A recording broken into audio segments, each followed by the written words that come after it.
Welcome to Kaumudy Global. On Monday, there will be a memorial service for Queen Elizabeth II, and many world leaders will attend the said funeral. The memorial service for the Queen will feature the largest crowd ever to be held in the UK. President Droupadi Murmu will be among an estimated 500 world leaders and foreign dignitaries, including kings and queens and heads of the state and government, who will attend Queen Elizabeth's state funeral at Westminster Abbey on Monday. It will be held on September 19. The Ministry of External Affairs confirmed the President's 3-day UK visit on Wednesday, as India's head of state invited for the state funeral in London. It marks the first state funeral in the UK in 57 years, last held at the Abbey for Britain's wartime Prime Minister Winston Churchill in 1965. According to official reports in London, King Charles III will host a reception for the overseas leaders at Buckingham Palace in London on Sunday evening before the funeral service on Monday at 11 a.m. local time. Visiting heads of state, including President Murmu, are expected to attend this reception. Earlier on Sunday, she is expected to attend the lying in state of the Queen's coffin at Westminster Hall and sign a condolence book and deliver a condolence message on behalf of the Indian government at Lancaster House near Buckingham Palace.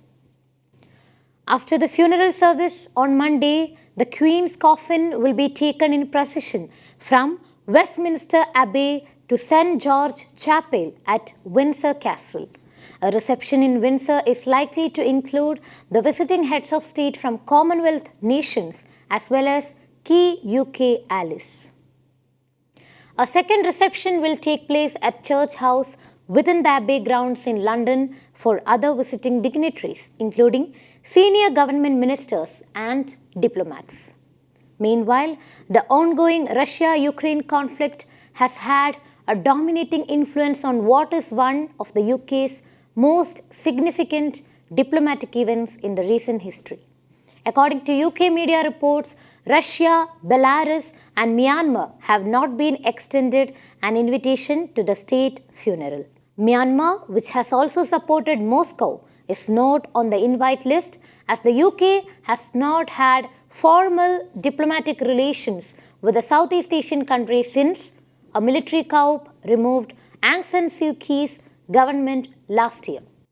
While invited, Ukraine President Volodymyr Zelensky is unlikely to attend given the ongoing conflict. In what is also considered one of the biggest logistical challenges in the days ahead for the UK's Foreign Commonwealth and Development Office, that is FCDO, some countries with which the UK shares less than friendly relations, such as Iran, will only be represented at an ambassadorial level. Some reports of world leaders being transported by bus to the Abbey on the day of the funeral do not apply to every visiting dignitary, with US President Joe Biden expected to arrive in his armored Cadillac known as the Beast.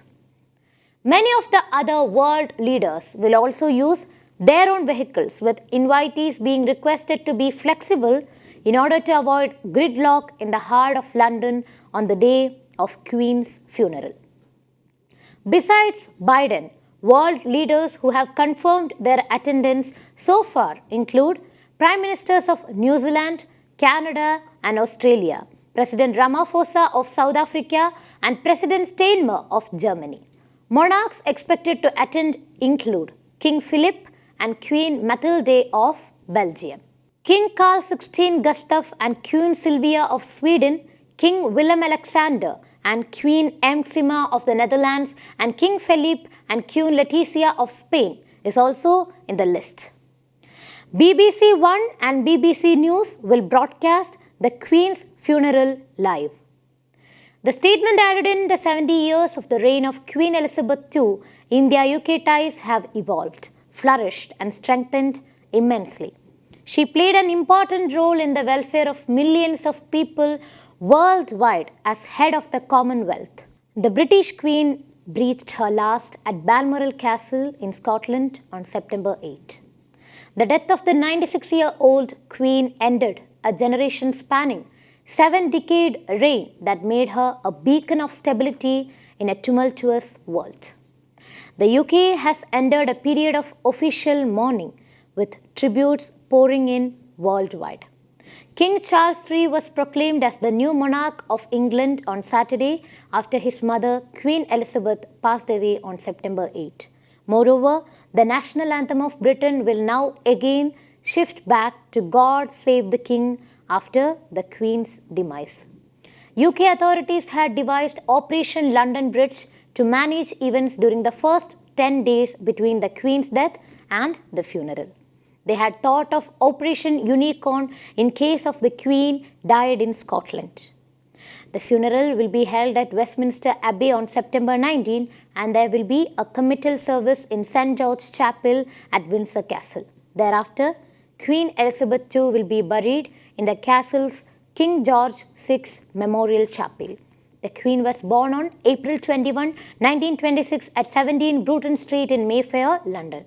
She was the first child of the Duke and Duchess of York, who later became King George VI and Queen Elizabeth.